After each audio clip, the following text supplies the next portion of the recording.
राधे राधे।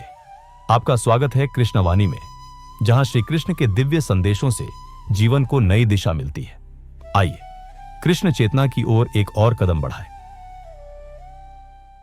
कुरुक्षेत्र में युद्ध की बेला नजदीक आ रही थी। पांडवों और कौरवों की सेनाएं आमने सामने खड़ी थीं। शंखनाद हो रहा था, लेकिन इस घड़ी में अर्जुन के मन में भारी उलझन थी। यह समय युद्ध का था, लेकिन अर्जुन का दिल पूरी तरह से भय और संकोच से भरा था। अर्जुन ने अपने रथ के सारथी श्री कृष्ण से कहा, हे माधव, कृपया मेरा रथ दोनों सेनाओं के बीच ले चलो। मैं देखना चाहता हूं कि मुझे किससे युद्ध करना है। श्री कृष्ण ने अर्जुन का रथ सेनाओं के बीच रोका। अर्जुन ने देखा, सामने अपने परिवार के लोग, अपने गुरुजन और अपने मित्र खड़े थे। यह दृश्य देख उनका दिल भर आया। उनका शरीर कांपने लगा। धनुष उनकी हथेली से गिर पड़ा और वे बोले, हे केशव, मैं यह युद्ध नहीं कर सकता। मैं कैसे अपने ही बंधु बांधवों का वध कर सकता हूं। यह शब्द एक भारी संकट का संकेत थे, और इसी संकट से श्रीमद् भगवद गीता का संवाद आरंभ होता है। श्री कृष्ण ने अर्जुन से कहा, हे अर्जुन, तू शोक मत कर। आत्मा न कभी जन्म लेती है न मरती है। यह अजर और अमर है। इस शरीर का नाश होता है, पर आत्मा का नहीं। यह पहला उपदेश था जो अर्जुन के जीवन को बदलने वाला था। आत्मा का यह ज्ञान अर्जुन के लिए आत्मसात करना आवश्यक था। कर्म, धर्म और आत्मा की सच्चाई, यही उन शिक्षाओं का मूल था जो श्री कृष्ण अर्जुन को देने वाले थे। पहला ज्ञान, आत्मा का ज्ञान। आत्मा न कभी जन्म लेती है न मरती है। वह शाश्वत है, अविनाशी है। श्री कृष्ण ने अर्जुन को आत्मा के बारे में गहरी शिक्षा दी। उन्होंने कहा, हे अर्जुन, तू जिनके लिए शोक कर रहा है वे न पहले कभी नष्ट हुए थे और न ही अब होंगे। आत्मा शाश्वत है। यह न जन्म लेती है न मरती है। जैसे मनुष्य पुराने वस्त्रों को त्याग कर नए वस्त्र पहनता है, वैसे ही आत्मा पुराने शरीर को छोड़कर नया शरीर धारण करती है। यह ज्ञान अर्जुन के मन में आया कि वह जिनके बारे में शोक कर रहे हैं वे असल में शरीर से अलग हैं। उनका शरीर नष्ट हो सकता है, लेकिन आत्मा कभी नष्ट नहीं होती। इस उपदेश के बाद श्री कृष्ण ने अर्जुन को यह समझाया कि जो शरीर को मारने की कोशिश करता है वह दरअसल आत्मा को नहीं मार सकता। आत्मा कभी भी नष्ट नहीं होती। जो शरीर को नष्ट करने का प्रयास करता है वह आत्मा के स्वरूप को समझने में असफल रहता है। आत्मा अजन्मा, अमर और अविनाशी है। इस ज्ञान को अर्जुन ने गहरी समझ के साथ आत्मसात किया, और यह उसे युद्ध में कर्तव्य निभाने की प्रेरणा देने वाला था। दूसरा ज्ञान, कर्म का मार्ग। श्री कृष्ण कहते हैं, कर्म करो लेकिन फल की चिंता मत करो। श्री कृष्ण ने अर्जुन को कर्म का ज्ञान दिया। उन्होंने कहा, तू अपने कर्म में लगा रहे, लेकिन उसका फल न सोच। कर्म करने से ही तेरा धर्म पूरा होगा। कर्म के फल के बारे में चिंता न कर, क्योंकि तू केवल अपने कर्म का अधिकारी है, फल का नहीं। श्री कृष्ण ने अर्जुन को यह भी समझाया कि कर्म बिना किसी आसक्ति के करना चाहिए। जब हम किसी कार्य में अपने मन को पूरी तरह से लगा देते हैं और उसका फल न सोचते हुए केवल कर्तव्य का पालन करते हैं, तो यही कर्मयोग कहलाता है। फल की चिंता मत कर, तुम निष्काम भाव से कर्म करो। सफलता और असफलता के बीच में कोई भेद न रखो। जब तुम कर्म में अपने मन को स्थिर रखोगे तो यही तुम्हारी योग साधना होगी। इस उपदेश से श्री कृष्ण ने यह संदेश दिया कि हमें अपने कर्म को सही तरीके से, बिना किसी परिणाम के डर के करना चाहिए। कर्म पर ध्यान दे, फल पर नहीं। यह सिखाता है कर्मयोग, जो आत्मसमर्पण और निष्काम भाव से कर्म करने का मार्ग है। तीसरा ज्ञान, इस आत्मसंयम की शक्ति। जो अपने मन को जीत लेता है वही सच्चा विजेता होता है। श्री कृष्ण ने अर्जुन से कहा, जो व्यक्ति अपने मन को जीतता है वही सच्चा विजेता होता है। मनुष्य का सबसे बड़ा शत्रु उसका अपना मन है। जब मनुष्य अपने मन को नियंत्रित कर लेता है तब वह खुद का मित्र बन जाता है। यहां पर श्री कृष्ण ने आत्म नियंत्रण के महत्व को बताया। उन्होंने अर्जुन को यह समझाया कि मनुष्य का जीवन केवल बाहरी परिस्थितियों से नहीं, बल्कि उसके अंदर के मन से प्रभावित होता है। जब हम अपने मन को शांति और नियंत्रण में रखते हैं, तो हम बाहरी दुनिया से होने वाले तनाव से बच सकते हैं। जो अपने मन को नियंत्रित करता है, वह सही मार्ग पर चलता है। मन को जीतने से ही जीवन में शांति और स्थिरता आती है। श्री कृष्ण ने यह भी कहा कि जो व्यक्ति इंद्रियों को संयमित करता है, उसका मन भी शुद्ध और स्थिर रहता है। जब इंद्रियां बिना किसी आसक्ति के कार्य करती है, तो आत्मा की स्थिति शुद्ध होती है। यही ध्यान और साधना का मार्ग है। इंद्रियों पर नियंत्रण पाने से ही आत्मज्ञान की प्राप्ति होती है, और जो आत्मज्ञान प्राप्त करता है, वह संसार के सभी बंधनों से मुक्त हो जाता है। चौथा ज्ञान, ज्ञान और विवेक का मार्ग। विवेकपूर्ण जीवन ही सच्चे योग की शुरुआत है। श्री कृष्ण ने अर्जुन से कहा, ज्ञान और कर्म का योग ही जीवन को सही दिशा देता है। ज्ञान मनुष्य को अज्ञान से बाहर निकालता है और उसे सही मार्ग पर ले जाता है। जब किसी व्यक्ति को सही ज्ञान मिलता है, तब वह अज्ञान के अंधकार से बाहर निकलता है और आत्मा की वास्तविकता को समझता है। ज्ञान, जिसे हम गीता में ज्ञान योग कहते हैं, आत्मा का सच्चा ज्ञान है। यह केवल शास्त्रों या किताबों से नहीं, बल्कि आत्मा की गहरी समझ से आता है। यह हमें अपने भीतर की शक्तियों को पहचानने और आत्म साक्षात्कार की ओर ले जाता है। जो व्यक्ति ज्ञान प्राप्त करता है, वह अपने अंदर की वास्तविकता को समझता है और संसार के भ्रम से बाहर निकलता है।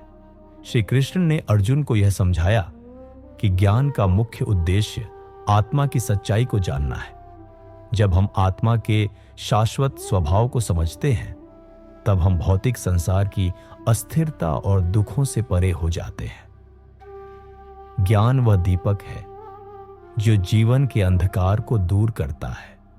जब व्यक्ति आत्मा के ज्ञान को समझता है, तो वह जन्म और मृत्यु के चक्र से मुक्त हो जाता है। पांचवां ज्ञान, ध्यान योग और आत्म संयम। मन को स्थिर कर आत्मा से जुड़ने का रास्ता ध्यान है। श्री कृष्ण आगे अर्जुन को ध्यान योग के विषय में बताते हैं। वे कहते हैं, जो मनुष्य अपने मन को वश में कर लेता है, वह स्वयं को जीत लेता है, और जिसने अपने मन को जीता नहीं, वह अपने ही मन का दास बन जाता है। ध्यान योग का अर्थ केवल आंखें बंद करके बैठना नहीं है। यह एक ऐसी साधना है जिसमें मन, बुद्धि और आत्मा तीनों एक बिंदु पर टिक जाते हैं। श्री कृष्ण कहते हैं, एकाग्र चित्त होकर जो मनुष्य मेरे ऊपर ध्यान करता है, वह मुझ में लीन हो जाता है। ध्यान योग आत्मा को परमात्मा से जोड़ने का एक सेतु है। ध्यान योग में पहला चरण होता है मन का नियंत्रण। मन को स्थिर करना आसान नहीं, लेकिन अभ्यास से सब संभव है। जब हम रोज अभ्यास करते हैं, धीरे धीरे हमारे विचार शांत होने लगते हैं। फिर आता है आसन, शरीर को एक स्थिति में स्थिर रखना ताकि ध्यान में बाधा ना आए। श्री कृष्ण कहते हैं, ध्यान करने वाला मनुष्य एकांत स्थान में, साफ भूमि पर, न बहुत ऊंचे और न बहुत नीचे आसन पर बैठकर साधना करे। और फिर अंत में आता है समाधि। जब साधक का मन और आत्मा ईश्वर में पूरी तरह लीन हो जाते हैं, तब वह परम शांति को प्राप्त करता है। श्री कृष्ण कहते हैं, जो योगी संभाव से सभी प्राणियों को देखता है, वही सच्चा योगी है। इसका अर्थ है, जब हम दूसरों में भी उसी आत्मा को देखें जो हमारे भीतर है, तब हम सच्चे योग की अवस्था में होते हैं। ध्यान केवल एक अभ्यास नहीं, बल्कि एक जीवन शैली है जिसमें प्रेम, करुणा, संभाव और आत्मा की खोज समाहित होती है। छठा ज्ञान, श्रद्धा, भक्ति और निष्काम भाव। बिना किसी स्वार्थ के ईश्वर में पूर्ण समर्पण ही भक्ति है। ध्यान योग के बाद श्री कृष्ण अर्जुन को भक्ति और श्रद्धा का महत्व समझाते हैं। वे कहते हैं, जो श्रद्धा से भरा हुआ है, वह साधक सच्चे ज्ञान को प्राप्त करता है, और जो बिना श्रद्धा के है, वह न इस लोक में सुखी होता है, न परलोक में। श्रद्धा एक ऐसी शक्ति है जो असंभव को भी संभव बना देती है।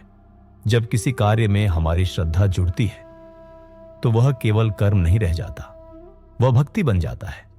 श्री कृष्ण आगे कहते हैं, यदि कोई व्यक्ति मुझे पत्र, पुष्प, फल या जल भी भक्ति भाव से अर्पित करता है तो मैं उसे सहर्ष स्वीकार करता हूं। इससे यह स्पष्ट होता है कि ईश्वर को बाहरी वस्तुओं की नहीं बल्कि हमारे अंतर के प्रेम और भक्ति की आवश्यकता है। हमारा भाव ही सबसे बड़ा अर्पण है। फिर श्री कृष्ण अर्जुन को निष्काम भाव की महिमा बताते हैं। वे कहते हैं, तू जो कुछ भी करता है, जो कुछ खाता है, जो कुछ अर्पित करता है, जो कुछ दान देता है, वह सब मुझे अर्पित कर। इसका तात्पर्य है कि हम अपने हर कार्य को ईश्वर को समर्पित भाव से करें। जब कर्म को भक्ति में बदल दिया जाए तब वह पवित्र हो जाता है, और जब हम फल की चिंता छोड़कर केवल समर्पण के साथ कर्म करते हैं तब भीतर शांति उत्पन्न होती है। श्री कृष्ण कहते हैं, हे अर्जुन, जो मुझ में श्रद्धा रखता है वह चाहे जैसे भी हो, पापी, दरिद्र, अशिक्षित, वह भी मेरे पास आ सकता है। मैं उसे स्वीकार करता हूं। यह श्री कृष्ण की विशालता को दर्शाता है। वे केवल ज्ञानी योगियों के नहीं हैं, वे हर हृदय के लिए खुले हैं जो उन्हें सच्चे भाव से पुकारता है। इसलिए भक्ति में किसी जाति, वर्ग या योग्यता की आवश्यकता नहीं, केवल एक निर्मल और समर्पित हृदय चाहिए। 7वां ज्ञान, जीवन का रहस्य और सच्चा योग। सच्चा योग है संसार में रहते हुए भी भीतर से निर्लिप्त रहना। श्री कृष्ण अर्जुन को जीवन का गूढ़ रहस्य समझाते हैं। वे कहते हैं, यह संपूर्ण संसार मेरे द्वारा रचा गया है और मुझसे ही व्याप्त है, लेकिन फिर भी मैं इन सब से अलग हूं। यहां वे अद्वैत का सिद्धांत समझाते हैं कि सब कुछ भगवान से ही उत्पन्न है, लेकिन वे किसी एक रूप तक सीमित नहीं है। जैसे समुद्र से लहरें उठती हैं, पर समुद्र केवल लहर नहीं है, वैसे ही यह सारा संसार भगवान से ही व्याप्त है, पर भगवान केवल संसार नहीं है। वे आगे कहते हैं, जो व्यक्ति मेरी दिव्य प्रकृति और जन्म को जान लेता है वह मृत्यु के बाद मेरे पास आता है और फिर संसार में जन्म नहीं लेता। इसका अर्थ यह है कि जो व्यक्ति भगवान की सच्ची सत्ता को समझ जाता है वह इस जन्म मरण के चक्र से मुक्त हो जाता है। उसका जीवन उद्देश्यपूर्ण और शांतिपूर्ण हो जाता है। श्री कृष्ण कहते हैं, सभी लोग मेरे ही मार्ग पर चलते हैं, चाहे वे किसी भी रूप में मुझे जाने या न जाने।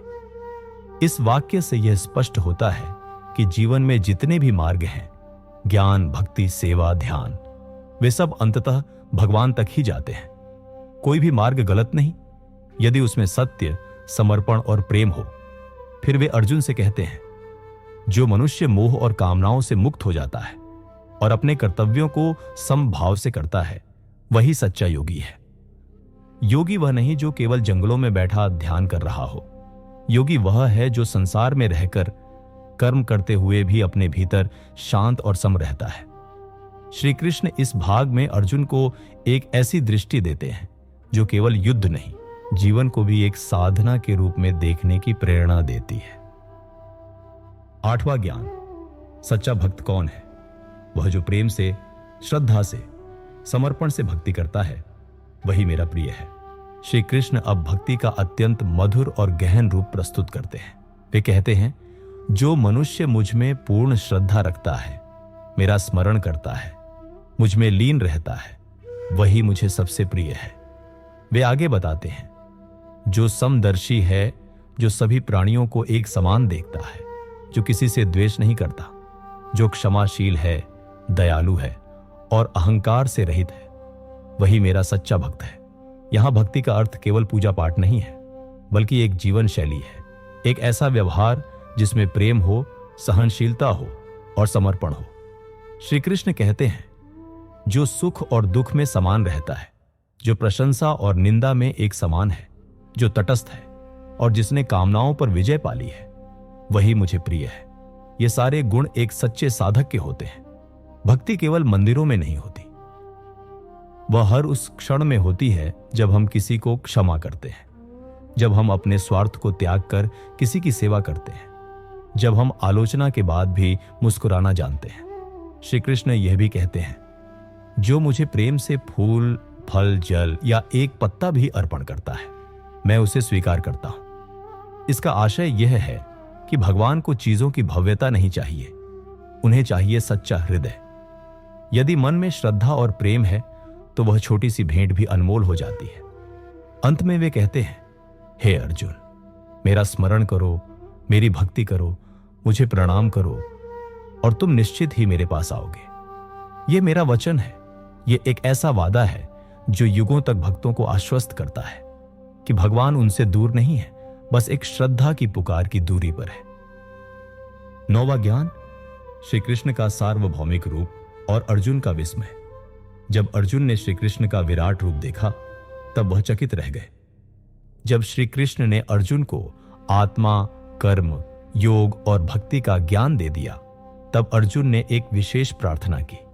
उन्होंने कहा, हे योगेश्वर, यदि आप मुझे अपनी वह दिव्य रूप दिखा सके जो समस्त ब्रह्मांड को समाहित किए हुए है तो कृपया मुझे वह रूप दिखाइए। तब श्री कृष्ण ने अर्जुन को दिव्य दृष्टि प्रदान की जिससे वे उनके विराट रूप को देख सके। और जो दृश्य अर्जुन ने देखा वह अत्यंत अद्भुत और भयावह दोनों था। अर्जुन ने देखा अनगिनत मुख, असंख्य नेत्र, सूर्य और अग्नि की भांति तेजस्वी रूप, ब्रह्मांड की संपूर्ण शक्तियां एक ही शरीर में समाहित। उन्होंने देखा सभी योद्धा, सभी राजा, सभी जीव जैसे समय के गर्भ में प्रवेश कर रहे हों। काल का रूप बनाकर श्री कृष्ण सभी को अपने अंदर समेट रहे थे। अर्जुन भयभीत हो गए। वे कांपते हुए बोले, हे भगवान, मैं आपकी इस महाशक्ति को देखकर स्तब्ध हूं। मैं नहीं समझ पा रहा कि यह क्या है। कृपया मुझे बताइए, आप कौन हैं? श्री कृष्ण मुस्कुराए और बोले, हे अर्जुन, मैं काल हूं, संसार का संहारक। यह युद्ध केवल एक बहाना है। जो होना है वह तो पहले ही तय है। तुम केवल निमित्त बनो। इस उत्तर ने अर्जुन को यह समझा दिया कि मनुष्य केवल एक माध्यम है। कार्य तो भगवान की इच्छा से ही होते हैं। हमारी भूमिका केवल कर्तव्य को निभाने की है।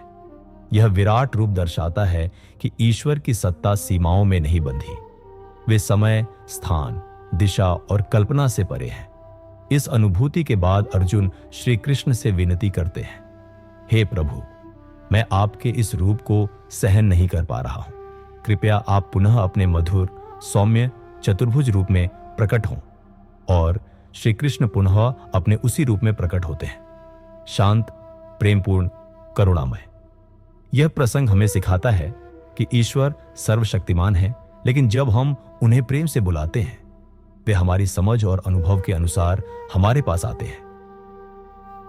10वां ज्ञान, निष्काम भक्ति और ईश्वर का साक्षात प्रेम। ईश्वर उसी के साथ है जो उसे सच्चे हृदय से पुकारता है। जब अर्जुन ने श्री कृष्ण का विराट रूप देखा और फिर उनके शांत स्वरूप में लौटने का अनुभव किया तब उनका मन पूर्णतः समर्पण की ओर अग्रसर हो गया। अब श्री कृष्ण ने उन्हें एक और गहन सत्य बताया, भक्ति का मार्ग। वे बोले, हे अर्जुन, जो भक्त मुझे प्रेम से, श्रद्धा से, निस्वार्थ मन से स्मरण करता है, मैं उसके साथ सदा हूं।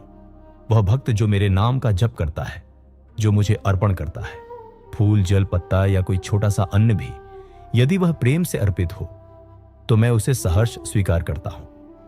यहां श्री कृष्ण ने एक अद्भुत बात कही। ईश्वर को भव्य सामग्री की आवश्यकता नहीं, ईश्वर को चाहिए भाव। यदि मन में सच्चा प्रेम और समर्पण है तो ईश्वर का हृदय पिघलता है। फिर श्री कृष्ण कहते हैं, हे अर्जुन, तू जो कुछ भी करता है, खाता है, अर्पण करता है, तप करता है, सब मुझे अर्पित कर दे। जब तेरा प्रत्येक कार्य मुझ में समर्पित होगा तब तुझे न कोई पाप छुपाएगा, न पुण्य का घमंड होगा। यह शिक्षा अत्यंत सरल लेकिन अत्यंत शक्तिशाली है।